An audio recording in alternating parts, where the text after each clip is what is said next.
नमस्कार, मी प्रसाद काथे. आपण आता अयोध्येत आहोत आणि माझ्यासोबत आहेत ज्येष्ठ पत्रकार भाऊ तोरसेकर. भाऊ, आपल्या सगळ्यांचं नेहमीच लोक यूट्यूबवर मतप्रदर्शन पाहत असतात. आज अयोध्येत आला आहात, त्या निमित्तानं थेटच विचारावं असं वाटेल की मनातल्या भावना काय आहेत आता? नाही, मला असं वाटतं नेहमी की कुठच्याही राष्ट्र किंवा समाज उभा राहतो तो अस्मितेवर उभा राहतो. आणि ज्या प्रकारे आता हे अख्खी अयोध्या मी कालपासून बघतोय, काल संध्याकाळी आलोय, एखाद्या लग्नघरासारखी अवस्था आहे इथे. तो जो उत्साह आहे तो ज्यांना कळणार नाही त्यांना राष्ट्रही कळू शकत नाही असं मी म्हणतो. आणि याच त्याच्यावरून राजकारण करतायत, त्यांना राष्ट्र म्हणजे काय, राजकारण म्हणजे काय, कशाचंच काही कळत नाही असं म्हणायला लागतं. एक तुम्हाला उदाहरण देतो म्हणजे कळेल की अनेक जण प्रश्न विचारतात की देवळामुळे रोटी मिळेल का, रोजगार मिळेल का. हे लोक एक विसरतात की विराट कोहली असेल, सचिन तेंडुलकर असेल, यांची सेंचुरी लागते ना तेव्हा जास्ती फटाके झोपडपट्टीत उडतात. 2 वेळच्या अन्नाला मोताद असलेली माणसं अपार कष्ट करतात, दयनीय अवस्थेत राहतात. पण मग त्यांना आनंद कसला होतो? तर आपण भारतीय आहोत, आपली टीम जिंकली, आपलं कोणीतरी एवढं मोठा पराक्रम केला. त्या आधारावर ते सगळीच्या सगळी दुःख असतात ना ती झाकू शकतात आणि त्याला अस्मिता म्हणतात. अस्मिता म्हणजे मुंबईहून इकडे पुण्याला पळवलं की कुठे बंगलोरला पळवलं, गुजरातला पळवलं, ही अस्मिता नसते. ही श्रीमंताची अस्मिता असते. सामान्य माणूस जो असतो ना त्याची अस्मिता ही असते.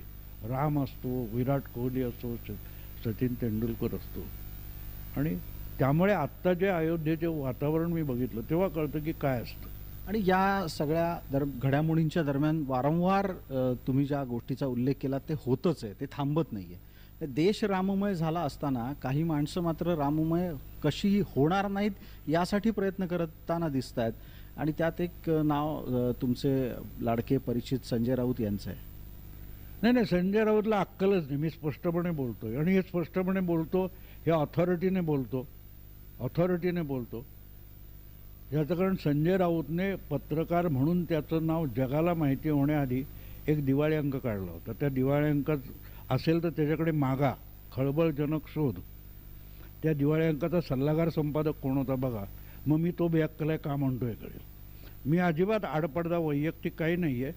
त्यामुळे कसं असतं, आणि हे जेव्हा महाराष्ट्रातलं राजकारण चालू होतं तेव्हा मी एक ब्लॉग लिहिला होता आणि त्याच्यात स्पष्ट लिहिलं होतं की जेव्हा तुम्ही विदूषकाला चाणक्य बनवता तेव्हा चंद्रगुप्ताला मर्कटलीला कराव्या लागतं. तुम्ही आत्ता बघता, हे मी 5 वर्षापूर्वी 4 वर्षापूर्वी लिहिलेलं आहे, आजही तुम्हाला ब्लॉगवर सापडेल. तेव्हा मी आज बोलतोय असं समजण्याचं काही कारण नाही. पण किमान ज्यांना समर्थन नाही करायचं ती माणसं बहुसंख्याक भारतीय आनंद मिळवू पाहत असताना गप्प का बसू शकत नाहीत? नाही, गप्प म्हणजे त्यांना असं वाटतं की जीभ दिले की टाळ्याला लावलीच पाहिजे. आपण बोललो नाही तर लोक लक्षात. आणि आत्ताचा जर्नलिझम तुम्ही बघितला तर तो जर्नलिझम बाईट जर्नलिझम झाला आहे. म्हणजे मला असं वाटतं की कोपऱ्यावरच्या नाक्यावर जावं, कुत्री भुंकतात ते शूट करावं, दाखवावं. कुठे पाणवठ्यावर 2-4 बायका कडाक्याचं भांडण करत असतात, ते दाखवलं तरी रोजच्या चॅनेलवर काय फरक पडतो मला कळत नाही. जर ही चॅनेल्स आणि वर्तमानपत्र मीडिया व्यवस्थित चालू असतं तर आमच्यासारख्या यूट्यूबर्सना कोणी विचारलं नसतं ना, आम्हाला शोधत आले ना लोक. आणि दुसरी गोष्ट अशी आहे की यूट्यूबवरचे व्हिडिओ लोक बघतात, ऐकतात तेव्हा ते डेटा खर्च करतात. आणि आमच्यासारख्या यूट्यूबर्सचं राजकारणासारख्या नीरस विषयावर ऐकतात. हा नीरस विषय आहे. फूड ब्लॉग्स असतील किंवा ट्रॅव्हल ब्लॉग्स असतील, ती गोष्ट वेगळी आहे. आमचं गोष्ट वेगळी. आम्ही नीरस विषयावर बोलतो आणि तरीही लोक इतक्या मोठ्या संख्येने ऐकतात. तर त्याचं कारण सरळ आहे की मीडिया नालायक आहे. आमचं यश नाही आहे. यूट्यूब म्हणून माझं यश अजिबात मी मानत नाही, कारण आयुष्य प्रिंट मीडियात गेलेलं आहे. कदाचित माहिती न देता येणं हा एक मर्यादेचा भाग असू शकतो. पण मला तर असं वाटतं की कोण बेअक्कल आहे तो शोधतात आणि मग करतात की काय असं वाटतं. एक दुसरा प्रश्न, तुमची पत्रकारिता अत्रेंसोबतही झाली, बाळासाहेबांसोबतही झाली, मार्मिकमध्येही काम केलं, मराठ्यातही काम केलं. या संदर्भानं स्वाभाविक आहे संपूर्णपणे राम जन्मभूमीचं आंदोलन आणि दंगली आणि नंतरच्या वक्तव्यांना तुम्ही पाहिलेलं आहे, त्यातले मला थेट संदर्भ लागतील. आणि भाऊ तोरसेकरांना या निमित्तानं आपण अधिकारवाणीनं विचारू शकतो आणि भाऊ तोरसेकर अधिकारवाणीनं हे सांगू शकतात की नक्की कधी कोण कसं वागलं होतं. माझ्याकडे 2-3 संदर्भ आहेत, मी ते तुमच्यासमोर ठेवतो, तुम्ही त्याच्यावरची उत्तरं दिलीत तर बरं होईल. सुंदरसिंग भंडारी म्हणाले, कदाचित शिवसैनिकांनी बाबरी पाडली असेल. तेवढंच वाक्य बाळासाहेबांनी बरोबर उचललं आणि म्हणाले, जर ते शिवसैनिक असतील तर मला त्यांचा अभिमान आहे. या जर तरच्या वाक्यानंतर काय घडलं हे लोकांना माहीत नाहीये. आणि एक तपशील असा आहे की बाळासाहेबांनी नंतर ही भूमिका दसरा मेळाव्यात बदलली होती. नाही, बदलली होती काय मला माहिती, पण बदलली नव्हती. बाळासाहेब स्पष्टपणे कोणीतरी त्यांना विचारलं आणि ते म्हणाले, हो मला माहिती नाही आहे. ते स्पष्ट म्हणाले, मला माहिती नाही आहे अयोध्येत काय घडलं, पण शिवसैनिकांनी पाडले असेल मला अभिमान आहे, त्याची केस झाली तरी चालेल. इतकं बेधडक, म्हणजे त्यांच्या डोक्यात आयडिया क्लिअर होते आपण काय बोलतोय काय करतोय. म्हणजे हा आरोप झाला तर मी तो आनंदाने स्वीकारेन असं बोललो.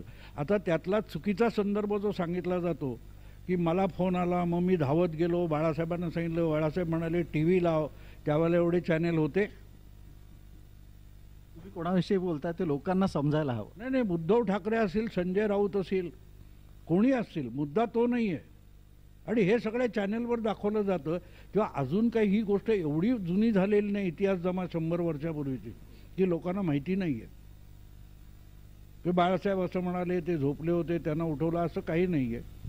बाळासाहेब आणि बाळासाहेबांचा हा स्वभाव होता. मी तुम्हाला सांगतो, आत्ता मी इथे हॉटेलमध्ये उतरलो आहे, त्या थंडीमुळे आज जरा ऊन उघडलं होतं, मी फेरी मारायला गेलो. इथे लोहा बाजार म्हणून आहे, त्याच्या मागच्या बाजूला अवधचा मेन चौक म्हणून आहे.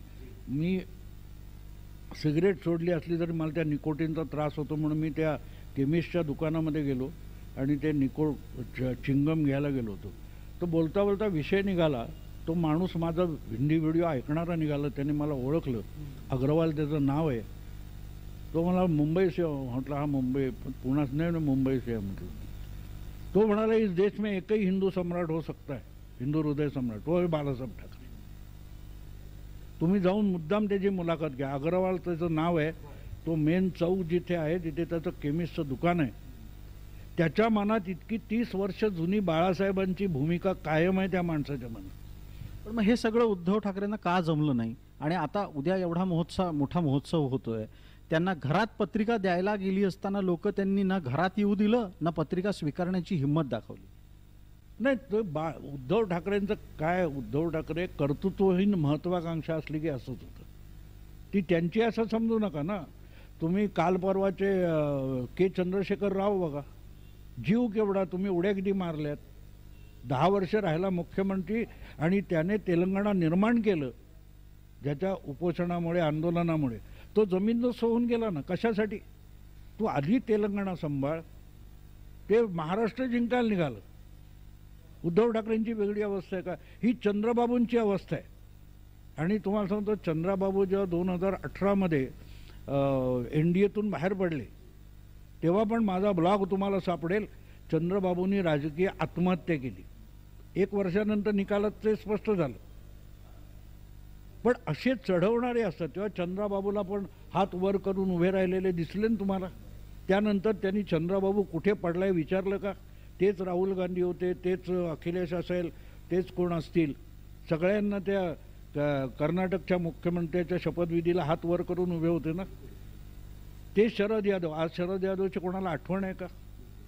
मग उद्धव ठाकरेंना आपलं भवितव्य त्यातून कळलं पाहिजे ना. तुम्ही इतक्या दीर्घकाळ राजकारण पाहता आणि आत्ता जी थेट तुमची मतं आहेत त्या अनुषंगानं, प्राणप्रतिष्ठेला बोलावूनही न येण्यानं उद्धव ठाकरेंचं पुढच्या 4 वर्षात काय होईल? नाही, ॲज इट इज तुम्हाला सांगतो, उद्धव ठाकरेंना म्हणजे त्यांनी जी शिवसेनेचं वाटोळं केलं, शिवसेनेचं वाटोळं केलं असं माझं म्हणतं. कारण शिवसेना उभी राहताना आम्ही बघितलेली आहे, हजारो तरुणांनी जी मेहनत घेतली ती शिवसेना उभी करण्यात, तिचा मागमूस दिसतो का आजच्या शिवसेनेमध्ये? कुठे आहेत हे सगळे? आज तुम्ही शिवसेना नेते म्हणून दाखवता, दे आर बिझनेस पार्टनर्स. ते नेते नाही आहेत, ते बिझनेस पार्टनर्स आहेत. आणि ज्यांनी शिवसेना रस्त्यावर लढले भिडले ते सगळे पांगलेले आहेत ना. ते गेले ते कोण आहेत बघा, ते रस्त्यावर उतरणारे आहेत. तुमच्याकडे लढणारा कोण राहिला सांगा मला? का राहिला नाही? कारण माझं तर मत असं आहे की उद्धव ठाकरेंना शिवसेना कळली नाही. का कळली नाही? 66 साली स्थापन झालेल्या शिवसेनेला 76 पर्यंत मुख्यालय नव्हतं मुंबईत. सुधीर जोशींच्या रेस्ट हाऊस होतं, त्या गच्चीवर मिटिंगा व्हायच्या नेत्यांच्या, नाही तर मातोश्रीवर व्हायच्या. बरोबर आहे. 76 मध्ये शिवसेना भवन तयार झालं आणि अगदी 74 मध्ये तिथे इराण्याचं हॉटेल होतं शापूरचं. आम्ही तिथे बसून बन मस्का वगैरे खाल्लेलं आहे. पण मग शिवसेना कुठे होती? शिवसेना शाखेत होती. त्यातले अनेक जण मातोश्रीकडे फिरकले नाही, सेनाभवन तर नव्हतं. मग शिवसेना का वाढत होती? शिवसेना वाढत होती कारण ती गल्ली बोळात होती. आणि मी सांगतो तुम्हाला, एक काळ अशी परिस्थिती होती की बाहेरगाव नाशिक पुण्याहून एखादा तरुण मुलगा 10वी 12वी काय पास होऊन पहिल्यांदा एकटा येणार असते. त्याच्या आई बाप, मला एका नाशिकच्या 50शीतल्या माणसाने सांगितलं की मी पहिल्यांदा 12वी पास होऊन मुंबईत आलो, 12वीची परीक्षा देऊन. तो वडिलांनी सांगितलं होतं, चुकलास कुठे तो पोलीस स्टेशनला जा, आणि पोलीस स्टेशन सगळीकडे नसतं, जवळ असेल त्या शिवसेनेच्या शाखेत. ही शिवसेना होती. ती राहिली का सांगा? मला एक सांगा, करोना काळामध्ये उद्धव ठाकरे मुख्यमंत्री होते, सगळी सत्ता तुमच्या हातात होती. तुम्ही कुठच्या टीव्हीच्या चॅनेलवर मला क्लिप काढून दाखवा, शिवसेना रुग्णवाहिका सेवा, एक रुग्णवाहिका सेवा करोना काळामध्ये तुमच्या चित्रणात आली का? पण आता जी सर्वसाधारण रामाच्या संदर्भातली भूमिका देशभर बांधली जाते आहे आणि असं म्हटलं जातं की हे सगळं नरेंद्र मोदी निवडणुकीसाठी करतायत, हा एक आक्षेप विरोधकांचा आहे. तुमच्या लेखी राम मनामनात जागवण्यानं मतांसाठी आपल्याला काहीतरी फायदा व्हावा हा राजकीय विचार असू शकतो, पण तो तसा प्रत्यक्षात आत्ता दिसतोय ना आहे. जो एक लक्षात ठेवा, जर माणूस राजकारणात आहे तर तो राजकारण करणारच, पण त्याला राजकारणात अडवलं पाहिजे, ना धर्मकारणात ना न्यायकारणात. शिवसेना, मला सांगा, शिवसेना कोर्टात जायची, ती आरोपी म्हणून जायची. आज याचिका फिर्यादी म्हणून शिवसेना जाते. बाळासाहेबांची आणि उद्धव ठाकरेंच्या शिवसेनेमधला हा जमीन आसमानाचा फरक आहे. ते आरोपी म्हणून कोर्टात जायचे, बाळासाहेब असतील किंवा इतर शिवसेना नेते, शाखा प्रमुख, गटप्रमुख जे कोणी असतील. आज तुम्ही याचिकाकर्ते म्हणून जाता. इथे फरक पडलाय, इथे फरक पडलाय शिवसेनेमध्ये. शिवसेना बाळासाहेबांनी मनगटावर उभी केली आणि तुम्ही कायद्यावर आणि कोर्टाच्या आधाराने वाचवायला बघताय. इथे तुमचा पराभव ऑलरेडी झालेला आहे. आता उद्या 22 तारखेला नाशिकच्या काळाराम मंदिरात जाऊन आरती करणं, गोदावरीचं पूजन करणं, हे याआधी कधीच उद्धव ठाकरेंना आठवलं नाही. उद्धव ठाकरे कायम घंटा बडवणारा हिंदू नको म्हणतात आणि उद्या स्वतः जाऊन परत आरती करणार. अरे पण नाशिकला राम कधी आला? वनवासात आला. फरक लक्ष, रामायण पण तुम्हाला कळत नाहीये. रामायण कळत नाहीये. राम वनवासात, पंचवटी वगैरे सगळे वनवासात असतानाचे आहे. म्हणजे तुम्ही वनवास साजरा करायला गेलाय, राम परत अयोध्येत येतो, तर तुम्हाला दुःख आहे का? राजकारण करा ना. राजकारण करताना आपलं नुकसान व्हावं. खेड्यापाड्यामध्ये कीर्तनकार आणि प्रवचन, यातून राम लोकांना माहिती आहे. ते काय म्हणतील, अरे जो अयोध्येत यायला निघालाय. म्हणून मी माझ्या परवाच्या शंकराचार्यांच्या व्हिडिओत ते म्हटलं की मुहूर्त काढणारे तुम्ही कोण असता? राम अयोध्येत आला, तो मुहूर्त झाला. आता पुढल्या भविष्याच्या काळामध्ये ही 22 जानेवारी असेल का, हिंदू तिथीनुसार जो मुहूर्त असेल तो पुढल्या काळात पवित्र मानला जाणार आहे. कारण राम अयोध्येत येतो, ही मुहूर्ताची घडी असते. हे ज्यांना कळत नाही ते, मी परवा आणखीन एक व्हिडिओ टाकला ना, राजकारण करणाऱ्यांना राजकारण सुद्धा कसं कळत नाही. अरे तुम्ही मूर्खानो आमंत्रण नाकारावं म्हणून तुम्हाला दिलंय, तर त्याचा बागुलबुवा कशाला करता? बोलायचं नाही. तुम्हाला एखाद्या चॅनेलवाल्याने विचारलं की तुम्हाला आमंत्रण मिळालं का, तुम्ही जाणार का, तुम्ही सांगितलं पाहिजे तुझ्या लग्नाचं दिलं होतं आमंत्रण. नाही ना, मग ह्या विषयावर विचारू नको. मला मिळणारा आमंत्रण माझा खाजगी विषय. याच्यातला एक शरद पवारांचा आमंत्रणाच्या संदर्भातला किस्सा आहे. त्यांनी सरळ असं सांगितलं की रामाचं अस्तित्व मान्य करतो, पण मंदिर पूर्ण झाल्यावर येईल. यातली खोच नक्की काय आहे भाऊ? तीच तर खोच महत्वाची आहे. कारण आत्ता राम मंदिर पूर्ण झालेलं नाही. तिथे बांधकाम साहित्य, कामगार आहेत, ते बाकीचे बांबू किंवा काही पाईप लावून स्टँड उभे करतात, ते सगळं पसरलंय. त्यामुळे पवारसाहेबांना अख्खा प्लॉट दिसत नाही ना. पवारसाहेब मंदिरात वगैरे जात नाहीत, प्लॉट बघायला जातात. भूखंड बघायला जातात, तो काय 80-85 किलोमीटरचा प्लॉट आहे, तो आत्ता अख्खा बघता येत नाही ना, ते जातील कशाला? तर त्यांनी नाकारणं मला मंजूर आहे, कारण त्यांना मंदिराशी कर्तव्य नसतं. आणि दुसरी गोष्ट कदाचित अशी असेल की तो दिवस त्यांचा आधी मटण खाण्याचा ठरलेला असेल, तेव्हा मटण खाल्ल्यानंतर ते मंदिरात जात नाहीत. हलवाई, दगडूशेठ हलवाईचा किस्सा तुम्हाला माहिती आहे. त्यामुळे आमंत्रण देणारे गेले तेव्हा त्यांनी आधी चौकशी करायला पाहिजे की त्या दिवशी पवारसाहेबांचं मटण वगैरे खायचं ठरलंय का. रामप्रतिष्ठेच्या निमित्तानं उद्याच्या कार्यक्रमात तुम्ही असाल, मीही असणार आहे. तुम्ही काय मागाल? मी काय मागणार नाही, मला पाहिजे ते मिळालेलं आहे. राम ही अस्मिता झाली तर हा देश उभा राहील. आणि जेव्हा मोदी विश्वगुरू म्हणतात, त्यातला गुरु शब्द महत्त्वाचा असतो, कारण गुरुपासून गुरुत्वाकर्षण सुरू होतं. त्यामुळे अयोध्या हे पुढल्या काळात जगाचं एक गुरुत्वाकर्षणासारखं केंद्र होणार आहे. म्हणजे मी जी काय माहिती मिळवलेली आहे ती बघितली तर तुम्ही व्हॅटिकन आणि मक्का ही जी 2 धर्माची मुख्य केंद्र मानली जातात, त्यांची सगळी इकॉनॉमी ही तिथल्या टुरिझमवर आहे.